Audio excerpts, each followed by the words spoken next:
Welcome back. My name is Nick Dagan Best. Welcome to my astrology live stream. I hope you guys are having a fantastic Monday so far. Mine's not too bad. Yesterday during the live stream with Patrick, we talked a lot about eclipses and the history of the US presidency in the 20th century. And I also showed off a little bit of my database. Yeah, as usual, I don't have any real plans for today. Nothing in mind specifically. I thought I might, if people want me to answer more questions picking up from yesterday, I'm happy to do that. Um, but I don't know. Let's see what kind of mood people are in. The sun has just made its ingress into Scorpio and it's trining Saturn in Pisces, which will soon station direct in how many days from now? In 11 days. Yeah, something like that. 11 days from now, Saturn goes direct. Saturn tends to make its stations, its retrograde direct stations, when it's about 10 degrees away from a trine to the sun. So the fact that right today, as the sun has just made its ingress into Scorpio, the fact that Saturn is stationing direct in 11 days sort of is in alignment with that general pattern that it makes. It's a whole new ball game, folks. Sun's in Scorpio, Mercury's in Scorpio, Mars is in Scorpio. Oh my goodness. And Jupiter and Uranus are opposite in Taurus. There's some polarization going on. I've been saying some things about the Sun Mars conjunction in Scorpio. I do think all things being equal, it tends to be good for whatever house we have Scorpio in our horoscopes. All things being equal, unless our charts are some way that is unfriendly to such a transit. They tend to be good periods. And it's our first Sun-Mars conjunction in Scorpio since 1991. It's not one that happens very often. Hey, B. Havens, good morning. All right, start speaking up. I may respond to you. I may ignore you. If you're a regular audience attendee of this live stream, you know very well. Sometimes we're super hyper focused on answering questions from chat, and sometimes we just go off on some tangent and don't look at it much. All right, so Chelsea says Saturn needs to get the F off my south node in that first house. Yo, yo, yo. Been sick for 2 weeks. Okay, Chelsea, well, I hope you get better soon. Good afternoon, Kai. Love the sharpness of it. Okay, yeah, you mean the planets. Okay. And Bliss to be is asking, hey, Nick, Bliss to be is right in there with the questions. Hey, Nick, would an eclipse conjunct an important midpoint be significant or a trigger? Yeah. I mean, the quick answer is yes. Midpoints are kind of neglected. I was a big midpoint guy, and it's not like I dropped them because they didn't work. I just developed a mode of doing consultations where I didn't feel I really needed to turn to them. But that being said, if it's an important midpoint, like a sun moon midpoint, yeah, that could. I don't know if I'd be able to say how it would affect it because it's always a case by case thing.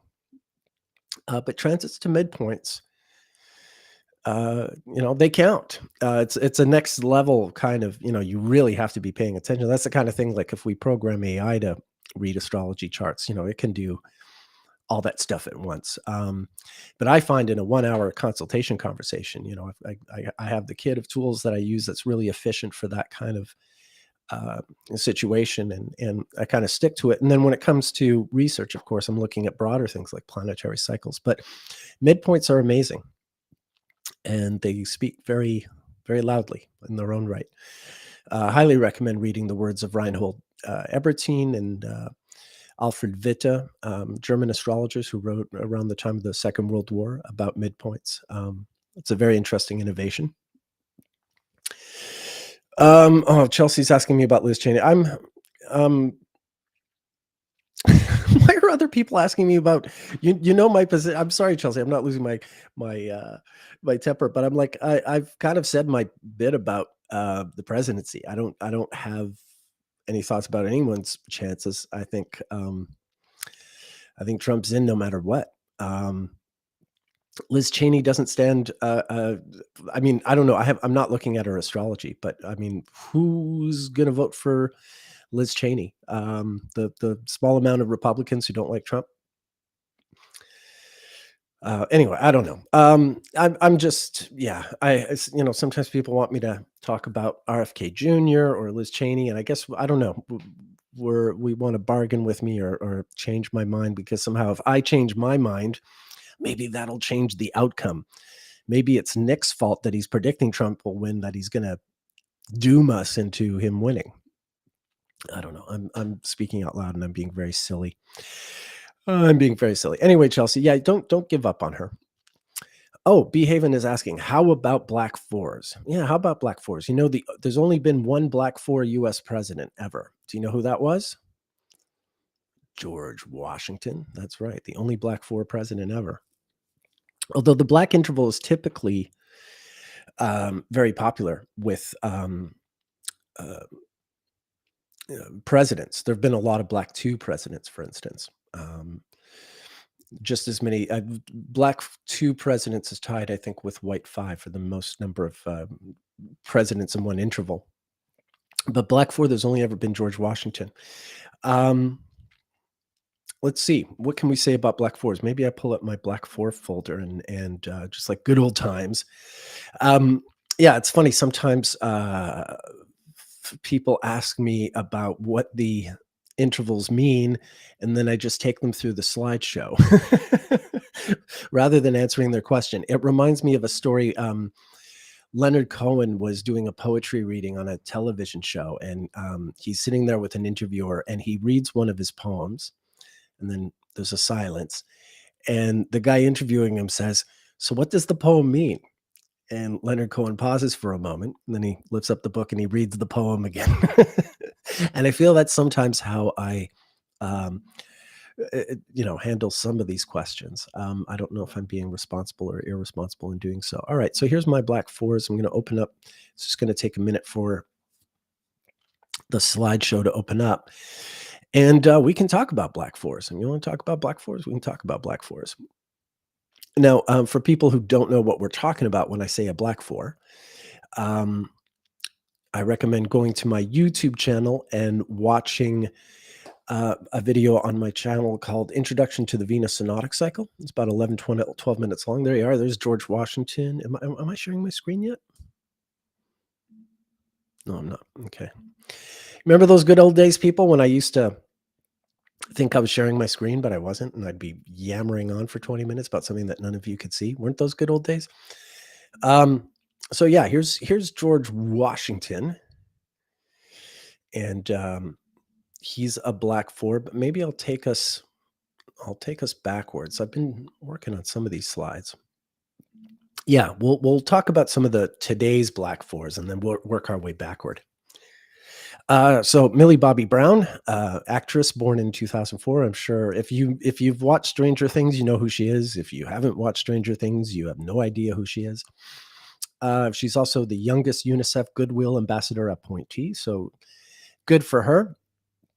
But yes, she is a Black Four in the sense that she has an evening star Venus. You can see she has the Sun conjunct Uranus in Pisces, but Venus is in Aries. So since Aries follows the Sun in zodiacal order, that means it would be visible in the night sky after sunset. And that's what makes it an evening star. If it preceded the Sun in zodiacal order, it would be a morning star, which would mean it would be visible in the night sky just before dawn, just before the sun rose. So that's what a Black Four is. It's an evening star. It's one of the 5 evening star positions. There's Black 1s, Black 2s, Black 3s, Black 4s, Black 5s. The thing I can say about Black Fours is they are the evening star that follows the Blue 5, which is an exterior conjunction these days in Leo. It used to be in Virgo. And then it precedes the Red 3. Later after the Black 4, after Black intervals, we go into the Red intervals, which is where the retrogrades happen. And Venus goes retrograde, and that's where it transforms from an evening star back to a morning star.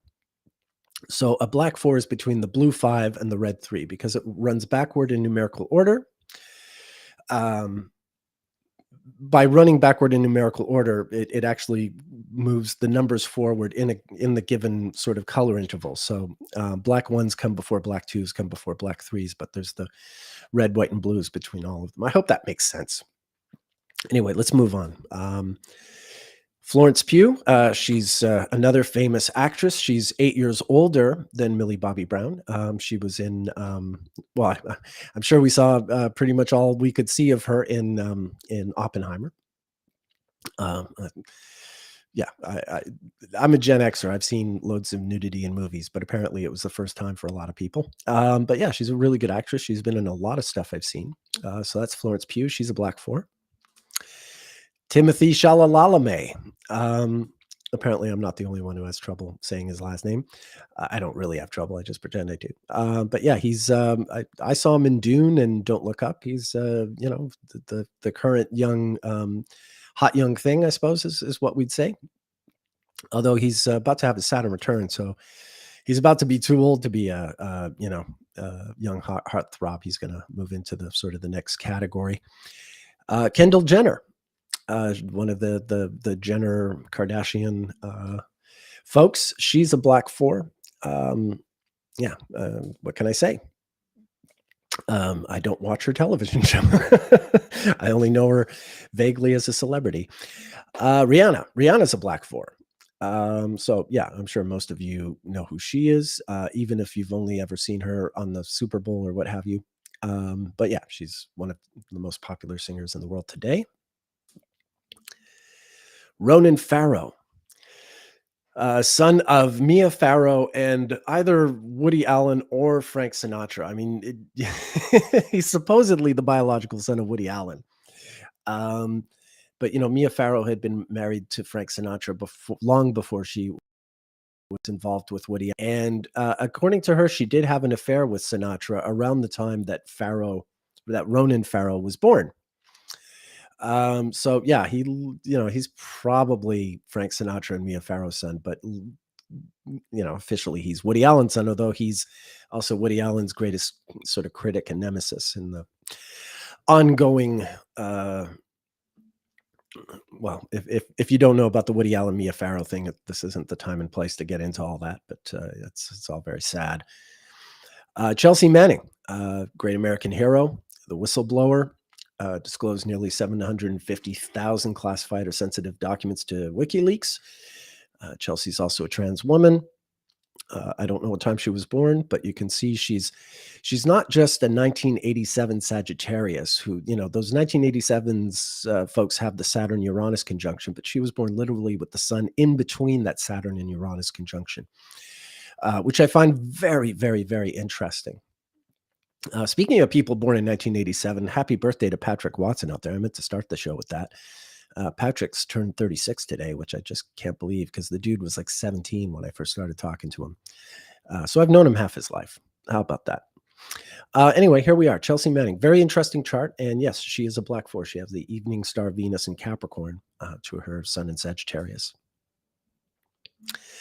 Going back another 8 years, Christina Ricci, fine actress, someone I've really enjoyed in a lot of films. And, she was Wednesday Addams as a kid. And I always really liked Buffalo 66. And yeah, she's been in a lot of good stuff and still around, still kicking.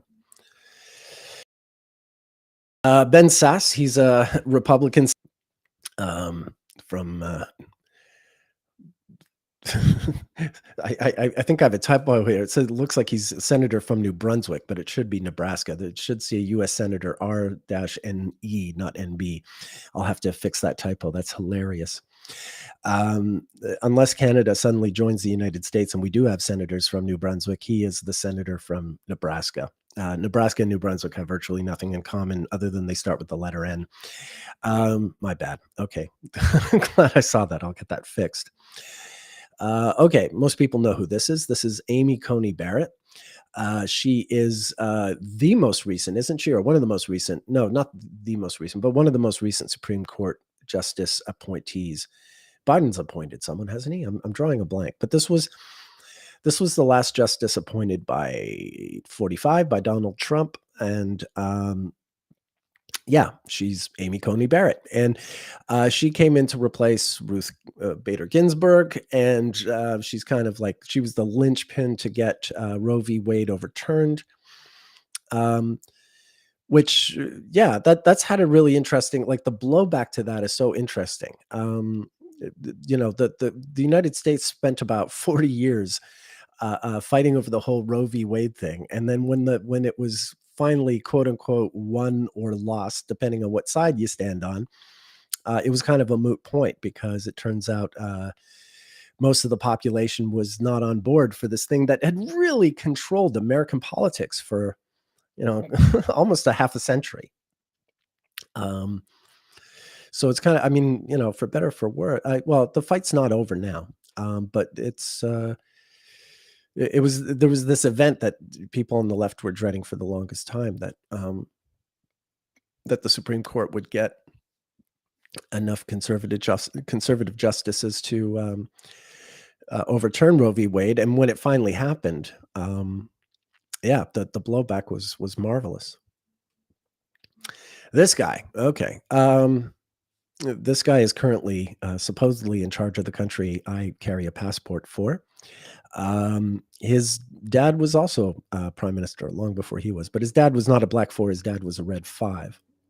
His dad was also interesting and intelligent. The two things that Justin just isn't. Anyway, yeah. He was popular at first, and as a Canadian who's had to spend most of his life living abroad, I guess it was nice to have a prime minister that a lot of people wanted to sleep with. But obviously, I knew he was kind of a schlemiel all along. I certainly didn't vote for him, and the rest of the world's kind of catching on as well that he's not really a winner. And speaking of people who aren't really winners. Oh, that was a good segue. Yeah, Sarah Palin. She's a black four, born in 1964. And if Sarah Palin's a black four, you know that also means Fareed Zakaria is a black four. You might recognize him from CNN. And Michelle Obama, of course, is a black four. She with the sun in Capricorn, Mars in Aquarius, approaching that Sun-Mars conjunction in Aquarius. And so there you go. Michelle Obama, also a black four. Jeff Bezos. So yeah, I mean, you can see like you got some winners and losers here, right? You got your Sarah Palins and your Jeff Bezos, but you also got your Michelle Obamas and your Fareed Zakarias. Something for everyone here. But yeah, Mr. Amazon, Mr. Rocket Man is Little Rocket Man is is also a black four interval birth. Yeah, God love him, Nicolas Cage. Nicolas Cage, Black Four, wonderfully wacky actor, very, really human guy. As far as these big Hollywood celebrities go, he's kind of a special character. And, yeah, I've often enjoyed him. I really liked that last movie I saw him in, the one where he plays himself. I forget what it was called, the Unbearable Weight of Genius, or whatever it was. It was very funny. Ay, ay, ay. We're really good. We're really going back and forth here. I can just imagine some of you black fours out there, like you're cheering and then you're going, oh, yay, ooh, hey, ooh. So yeah, Mike Pompeo, who was Donald Trump's Secretary of State. Yeah, not a wonderful guy. Oh, but here's a wonderful guy. Can you believe Mike Pompeo and Brad Pitt are only a few days apart in age? But yes, Brad Pitt, born in December of 1963, is also a black four interval birth. Christopher Darden. Okay, this is going back now to 1956. Some of you younger viewers won't remember Christopher Darden. But he became famous during the O.J. Simpson murder trial because he was one of the prosecuting attorneys. And so you would see him on TV every night for like whatever it was, a year or however long that trial lasted. I forget now. Yeah, I think it was a little over a year. And yeah, so he was like all the lawyers and the judge at that time in that trial sort of became these big international, certainly national celebrities, anyone who was following the trial, and it really was everywhere. Bryan Cranston. Okay, so you guys know who this guy is, right? He's an actor. He was in Breaking Bad. He was in Malcolm in the Middle. He's very funny.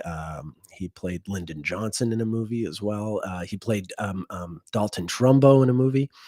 So he's, kind of a Gary Oldman type in that he plays a lot of sort of biographical roles on top of the other stuff he does. But yeah, Bryan Cranston is a Black Four born in March of 1956. Okay, I don't know that much about this guy, Frank Walter Steinmeier. I put all a lot of European politicians in here. Anyway, I know he was the president of Germany. He served alongside Angela Merkel when she was chancellor. If anyone who knows, German internal affairs well, or even German politics generally speaking, if you have anything interesting, chime in about Steinmeier. By all means, feel free. Al Gore. Well, enough said. This is Al Gore, and he's a Black Four, and it rhymes. Al Gore, I'm a Black Four. Man, bear, pig.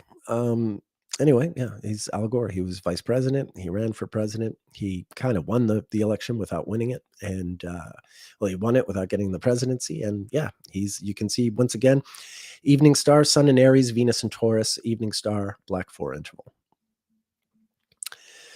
Patricia Krenwinkel. She is one of the Manson family murderers. Patricia Krenwinkel was there for both nights of the famous Manson murders. One of the women who committed real atrocities on those nights in August of 1969, when she was only 21 years old.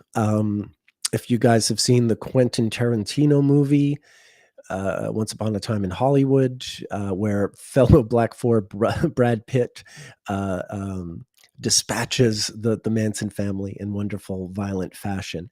Patricia Krenwinkel is the character whose face he jams into a phone in that interesting sequence when he's tripping on acid, beating up the Manson family. Oh, Quentin, you haven't failed us. Patrick Leahy, he's a senator from Vermont. He sits on the Senate Judiciary Committee. He's, about as interesting as any other senator.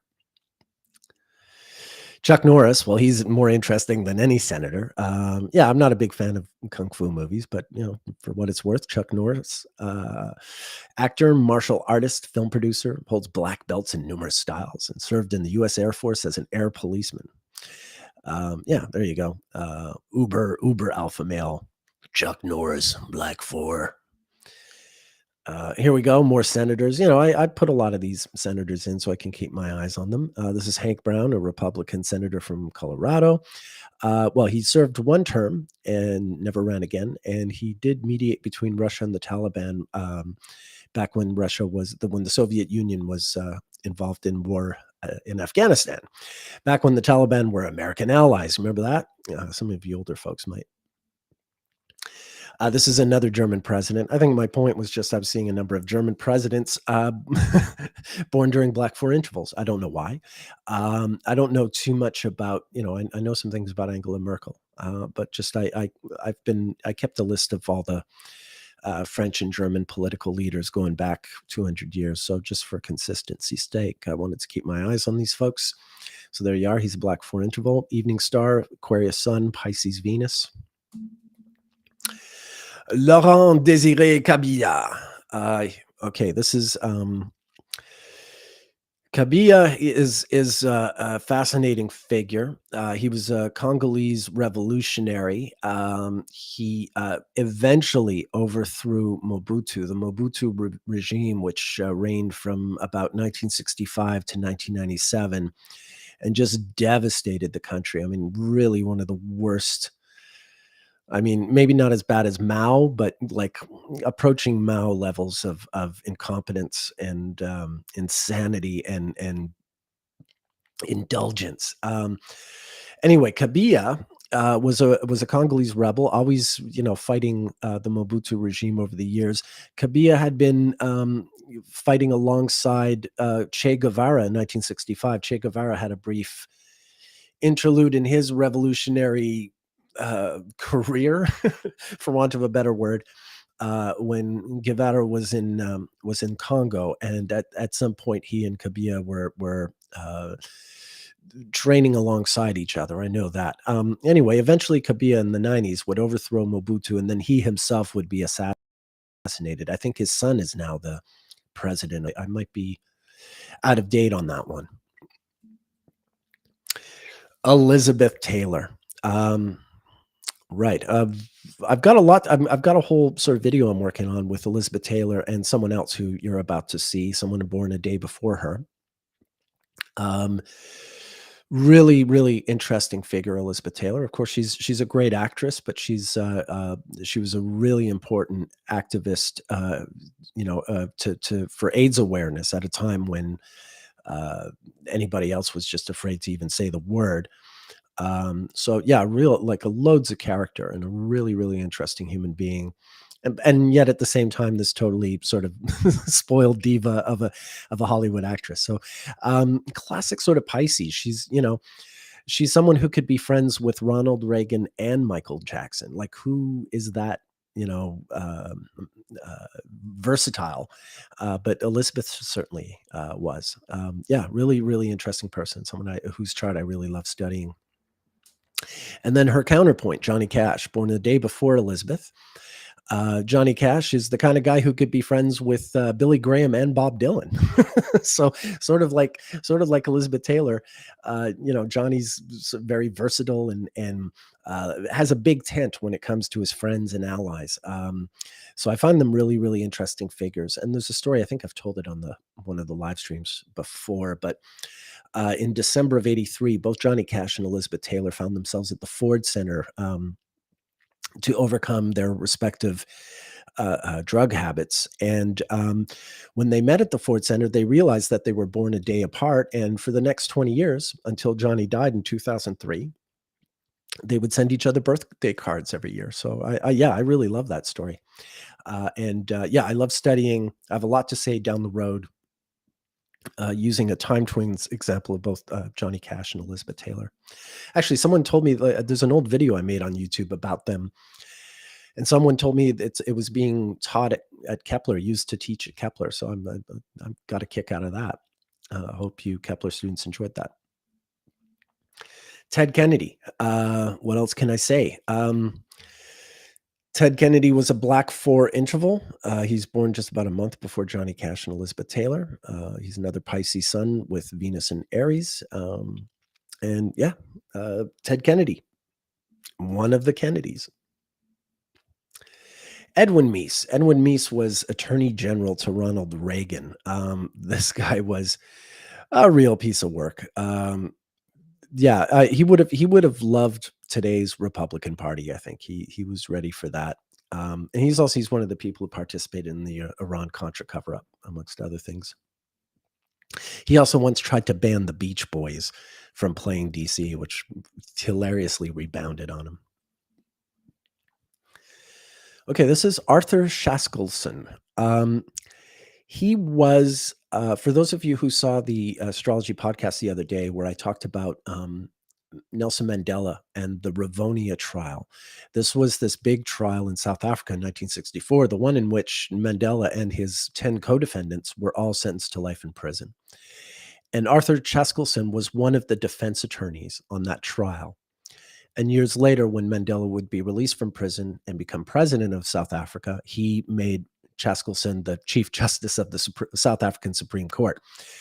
So there you go, from rebels to running the government. That's Arthur Chaskelson. Brando. So you see, I think it's funny. Like Elizabeth Taylor and Brando are both Black 4s, which I find interesting. They're 8 years apart in age. What else can I say about Brando? I mean, he's Marlon effing Brando. Very charismatic, very innovative actor. Pioneer of method acting. Bit of a troublesome character here and there, but fascinating to watch on screen. Obviously, at his best, he was the best. Oh yeah, Mugabe. Yeah, he's a piece of work. Mugabe was the president of Zimbabwe, basically from independence until not very long ago. He was overthrown in 2017. I was actually in Johannesburg when he was overthrown, so I was pretty close to the Zimbabwe border when that happened.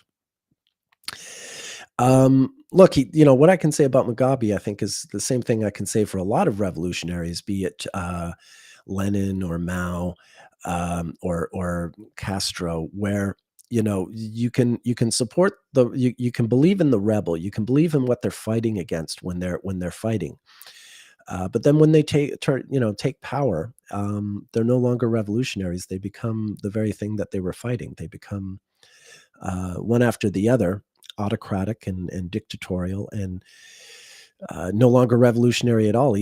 Although some of them, like Castro and Mugabe, might keep up the rhetoric for optics. But yeah, I know a lot of people from Zimbabwe. Some of them are from the Shona tribe, who are Mugabe's tribe, and they're really amazing, and it's one of the older African societies in sub-Saharan Africa. The Shona people built Great Zimbabwe, which is this great sort of walled city. It's quite a few hundred years old. I don't think it's quite 1,000 years old, but it's the kind of structure that white people didn't believe Africans could build, and so they created this whole mythology of like some you know white people must have been here before and built this wall, because there's no way these local Africans could have done it. That was basically the vibe for them.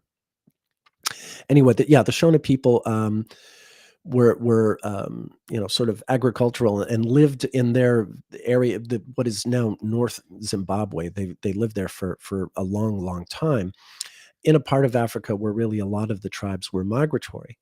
Then in southern Zimbabwe, you get the Ndebele, who were a breakaway tribe from the Zulu, and they were warriors that were kind of like the Mongols of their time, roaming around southern sub-Saharan Africa, and sort of marauding, stealing cows and well, I don't know if they were stealing horses. Stealing cattle was the big thing, because cattle's like money to people in this part of the world.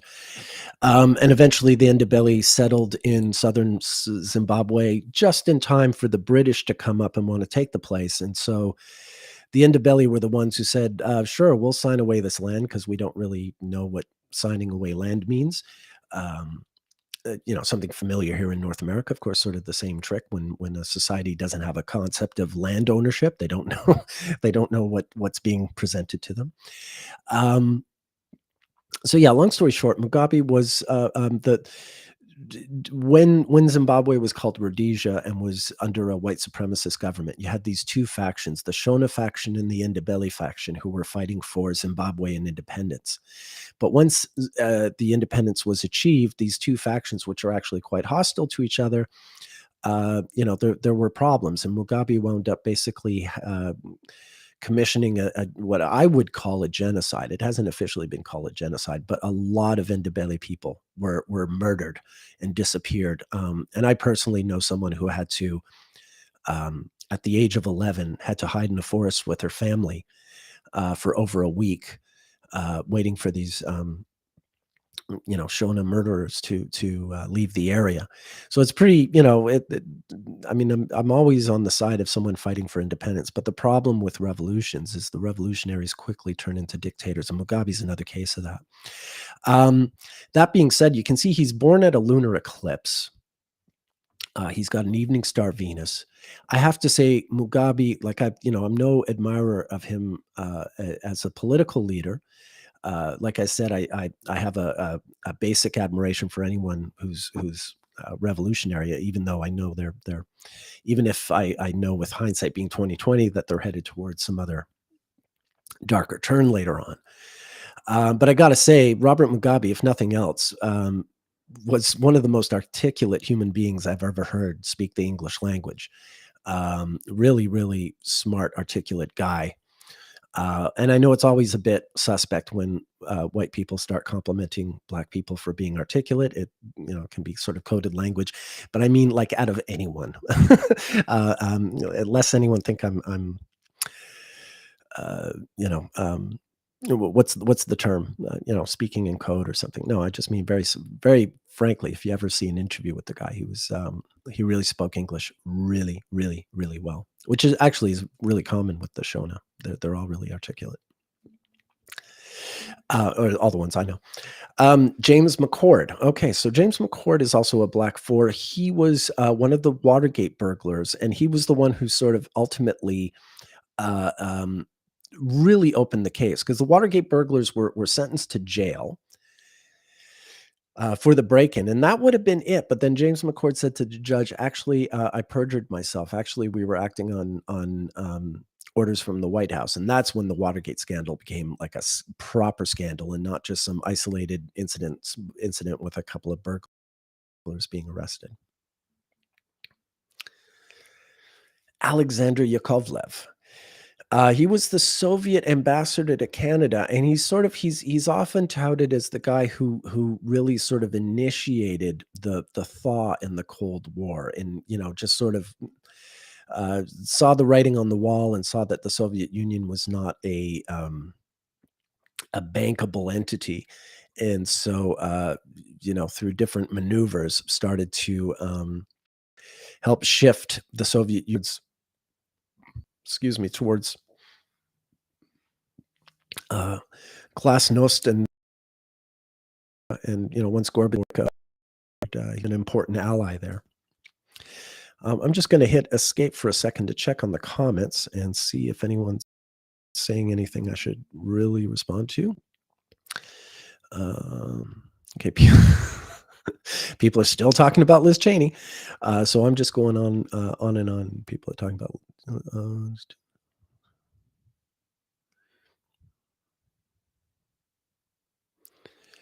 JT is better than the alternative. Well, that's the problem. It's just Tanji Jackson Brown. You might have gotten her name a little wrong there, Carolyn. I have her slide somewhere. She's a red too.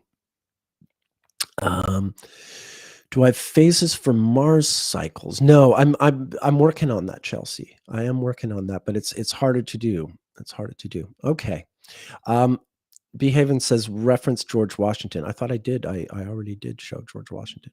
All right. I'm sort of confused by that, but I'm just going to keep going and show you guys some more. John Roosevelt. He's the youngest son of Franklin and Eleanor Roosevelt. I think Roosevelt had 2 Black 4 children. This isn't uncommon when you have families that have more than 4 kids, say. You start to see more than one of them born during the same Venus interval. You see it with the Kennedys and you see it with the Roosevelts. I think that's what's coming up here. Harold Wilson was a prime minister of England, or the United Kingdom, rather, in the 1960s, and then again in the 1970s. He can take some credit for abolishing capital punishment and decriminalizing homosexuality. Yes, because it used to be a crime not very long ago. I had a client the other day from New Zealand. Homosexuality was decriminalized in New Zealand in 1983, if you can believe it. In Canada, it was 67. It was actually Justin's dad when he was justice minister. And in England, it was also 1967, I believe. And that's when Harold Wilson was prime minister. P.W. Botha. Oh, yeah, we have a number of South African presidents here. This is one of the other interesting things about the Black Fours. I did show you guys Shaskelson earlier, who would later become the Chief Justice of the Supreme Court, but he was on the side of the anti-apartheid guys. But I'm going to show you some pro-apartheid guys who are all Black Four intervals. They had like 3 presidents, I think, all born in a row, all Black Four intervals. So this is P.W. Botha, who wasn't just pro-apartheid, but like defiantly pro-apartheid. One of the most pro-apartheid leaders South Africa really ever had. He was president in the 1980s, the second to last white one before F.W. de Klerk. And then before him was John Vorster, another president of South Africa who was a Black Four. He had to resign over a corruption scandal. I know I've seen a road or a highway named after him when I was in South Africa. Maurice Viljoen, he was a state president of South Africa. Now, his position was more of a ceremonial presidency. There used to be a president and a prime minister of South Africa, kind of like France, and then it was Botha, the first of the three that I showed you, who consolidated those two positions, prime minister and president. The president had just been a ceremonial sort of head of state thing, and the prime minister was the one who actually ran the government. And then there was a new constitution in the 80s, and they consolidated those two positions. But this guy was before that. And this is another South African. Now we're going back to someone else who was another defense attorney at the Rivonia trial, like Shaskelson. This is Bram Fischer. This guy's a really interesting man because you can see he's white. He came from quite an important Afrikaner dynasty. Yet, despite that, he was, vehemently anti-apartheid. And didn't just defend Nelson Mandela and the other Rivonia defendants at the Rivonia trial, but he would eventually go to jail himself for his anti-apartheid campaigns. And in fact, he died of cancer in 1975 while he was still a prisoner, but I think in the last couple of days of his let him out of prison to die house. But he basically gave up the last years of his life in the cause of fighting apartheid. And he's one time I was at I've been to in Johannesburg. There's this wonderful museum, the site of the Rivonia hideout. Rivonia is the name of this what is now a suburb in Johannesburg. At the time, it was this rural area outside of Johannesburg, because Johannesburg is sort of a sprawl type city. It just keeps spreading and growing, like Toronto or LA. If you know the layout of those cities, they can't stop growing. They just absorb the towns around them. So Johannesburg sort of, like that. And Rivonia was this rural area where there was a farmhouse that was a hideout for the ANC, for people who were, activists fighting apartheid. Mandela did stay there for a while, but he was the only one at the trial who was not arrested at that farmhouse. Everyone else there was arrested at the farmhouse. Anyway, that farmhouse now is this amazing museum of the history of apartheid. And I spent one whole day there. And then during COVID, I tried to go back, but they were closed. But it's a really amazing place. And if you ever find yourself in Johannesburg, I'd recommend going. Anyway, when I was speaking to the guide there, the guide at this the guide at this museum had been an anti-apartheid activist. He's an African man who had been, like Mandela, in jail for many, many years for fighting apartheid. And he spoke very admiringly of Bram Fischer. I was already pretty familiar with Fischer. I've read a biography of his, but we had a really interesting conversation about him as well. So there's so many interesting figures. I mean, Mandela was made a sort of spokesman because it worked. It worked to have like a figure who was like a front man. But there were a lot of people involved in the whole movement. All right, so this is Edward Teller, a theoretical physicist, father of the hydrogen bomb. If you guys saw the Oppenheimer movie, there was an actor playing him. You might recognize the actor who played him because, you can see there's rather lush eyebrows involved in this facial arrangement, and I think that was played up to in the movie. Yes, what was I saying about Roosevelt and him having more than one black son? So this is another son. You remember his younger son, John Roosevelt, was born in 1916, and this is another one of his sons. I don't think this is the oldest one. I forget. Might be. I think there's a sister who's older. But anyway, this is James Roosevelt, and one of the two kids that Franklin and Eleanor Roosevelt, who were born during the Black 4 interval. I know we're getting into the Nazis. There's always going to be some Nazis. I've already shown South African apartheid guys and stuff like that. And yeah, you've seen there've been some good Black 4s, some bad Black 4s. So no one needs to be, identifying too much with the negative ones I pull out here. But anyway, this is the guy who ultimately wound up surrendering Berlin to the Soviet army when Hitler was, let's just say too cowardly to do that. Adlai Stevenson. This was a guy he was governor of Illinois. He ran twice for president against Eisenhower, and eventually John F. Kennedy made him ambassador to the UN. John Sparkman was U.S. senator. He was a Democrat from the South, so he's one of these Southern Democrats who was actually, today he would definitely be a Republican, but he's one of the senators who signed the famous Southern Manifesto in 1957, which sort of uh, spoke out against civil rights. Um, it's funny. He's kind of the anti-Chelsea Manning. If you see, he's got the sun with Saturn in Sag and Uranus in Sag, not unlike Chelsea Manning, except the Uranus is earlier on for him. But yeah, this is totally the anti the anti Chelsea Manning, astrologically speaking, and otherwise. All right. Well, I'm starting to run out of steam here. This is the last one I'm just going to talk about. This is Richard Hulsenbeck. He was a co-founder of the Dada movement in Zurich. The Dada movement was this artistic movement that happened in Zurich, Switzerland during the First World War, and it involved people from both sides of the war. Switzerland, of course, was neutral. So, these young European artists who didn't want to get involved in fighting the war would go to Zurich and to sort of sit the war out. You can see Hulsenbeck was German, but there he was in Zurich putting on these art shows alongside French performers, and of course, Germany and France were at war. So that was sort of and Dada was this really absurdist artist movement. The whole idea, since the war was absurd, since society was absurd, the idea was to sort of reflect the absurdity, the absurdity of the war back to the people as art. And this anticipated the surrealism, things like that. Dada was sort of important as like a sort of manifesto in terms of where art was going to go to be modern and new and relevant. And I do find it interesting. He's got a Sun Uranus opposition Taurus Scorpio. Okay, I think my voice is kind of wearing out. Let me see where you are with the questions as I've been running through my shopping list of black fours. All right, so let's see here. Do you have a place where we can see our Venus cycle? I apologize for a very, very selfish question. Yeah, there is the website, right? AstroSeek.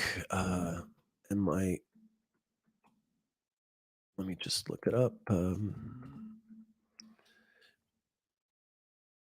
Yeah, here we are. If you go to astroseek.com, astro-seek.com, I'll put the comment here, the link rather here in the comments. David, I think you can go to that and look that up, and you type in a date and it'll tell you what interval and phase you were born under. But just if you want to know, I can tell you January 21st, 1990 is a white 3. There you go. And you needn't apologize for your very selfish question, although yes, it is very, very, very selfish of you, David. Whiskey Rebellion was a reference to George Washington putting down a rebellion, the so-called rebels becoming the current service. Okay, I see where you're coming from. It's funny, actually. When in Cumberland, Maryland, we lived on Washington Street. This is where Project Hindsight was back in, I lived there from 2004 to 2007. Chris joined us in 2005 and stayed till 2008. Anyway, we lived on Washington Street in Cumberland, Maryland. But we lived on the only every town and city in America has a Washington Street, I imagine. But we lived on the only Washington Street that I know of that George Washington had actually been on, because Cumberland, Maryland used to be called something Creek, Carl's Creek, something Creek. I forget. It used to have a different name, but it was where the barracks were. It was the first place and the last place that George Washington ever put on a military uniform. Prior to the outbreak of what you guys call the French Indian War, which the rest of us call the 7 Years' War, Washington was sort of instrumental in bungling, shooting a French soldier that he had no business shooting, and triggering an international incident and causing that war. It's a really and Uranus was in Pisces conjunct Washington's sun at the time. So this is like 20 years before he's going to be the General Washington we all know. But then so that was just before doing that, he had put on his, he had put on his military uniform in what is now Cumberland, Maryland, at the barracks that are at the base of what is now Washington Street, about a 5-10 minute walk from where Chris and I used to live. And then years later, for the Whiskey Rebellion, which took place in Pennsylvania, Washington went to Cumberland and put on his military uniform for the last time to put down the Whiskey Rebellion. So yeah, I'm with you on that. I wasn't sure why Washington was coming up, but now I get the context. Rebels are often already conservative tyrants. It's a bit more. I agree with that. The thing about revolutions is they trigger war and pushback, like the French Revolution and the Russian Revolution. And the Chinese Revolution, no matter what side you take, that the fact of the matter, the rebels wind up like really fighting for their lives.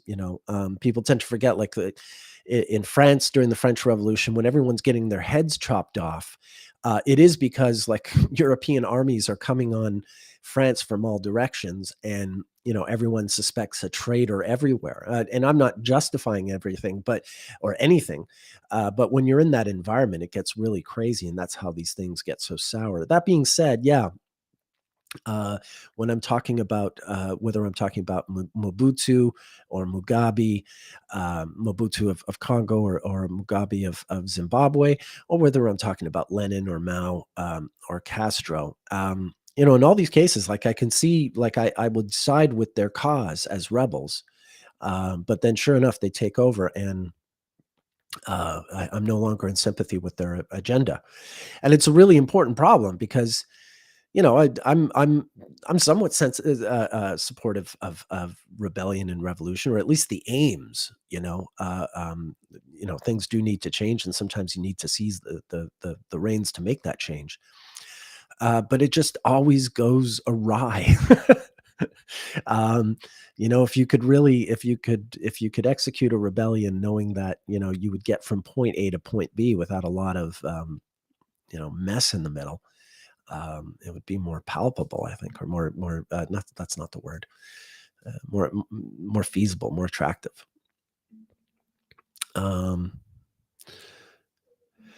Liz Cheney's sun at 5 Leo will be squared by the coming eclipse. It seems to be stirring her up. I don't get the Liz Cheney thing, but in 2016 I didn't get the Donald Trump thing, so maybe that's all on me. Okay. You speak as a rebellious Bernie bro, you know thyself. Yeah. Okay. Fair enough. You're welcome, David. More time twins would be fun to look at too for future episodes. Yeah, that was you, Chelsea. That's right. You were the one who told me that my time twins thing was taught at Kepler, and I was really touched by that. The thought that things I've said are being discussed in classrooms is my mother would never believe it. Anyway, I'm kind of losing it. I've had a really busy morning with a lot of clients, and so my voice is kind of worn out and my strength is a little worn out. So I think I'm gonna cut it for today. I'm sorry, folks. I know I'm not always the solo live streams don't go as hard and strong as the team streams with Watson. Because for the rest of you, it's the beginning of your week. For me, it's kind of the end of my week. But anyway, whine, moan, moan. I do really enjoy this. And I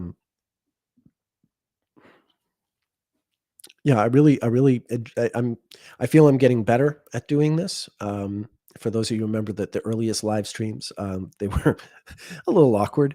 We were still sort of finding our feet, so to speak. But I feel like these almost always go really well, and I always feel good about them after the fact. Trabrex is saying famous siblings and time twins would be great. Yeah. Let's. I'll make a point next live stream, unless you guys pile on more questions about Liz Cheney. I will talk about siblings and time twins. That sounds like a great thing.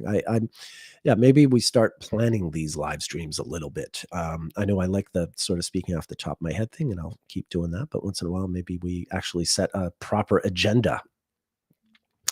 All right, guys, that's it for me. Thanks to all of you. Thank you for turning up. Thank you for considering me worthy of your time. And thanks for the link. You're a red 4. All right, Shelley Horn, you're a red 4. Right on. Red 4s rock. Mostly. Lenin, Mao, and Robespierre were all red 4s, but so maybe you're something of a tyrant yourself. I don't know, but I don't know you, Shelley. It's not time for me to be calling you names. I'm glad you know you're a red 4. All right, folks. Enough silly nonsense from me. Thank you so much. I will be back next Sunday with Watson for the team stream, and next Monday, of course, my solo live stream. So thank you for showing up. Have yourselves a great week, and bye for now.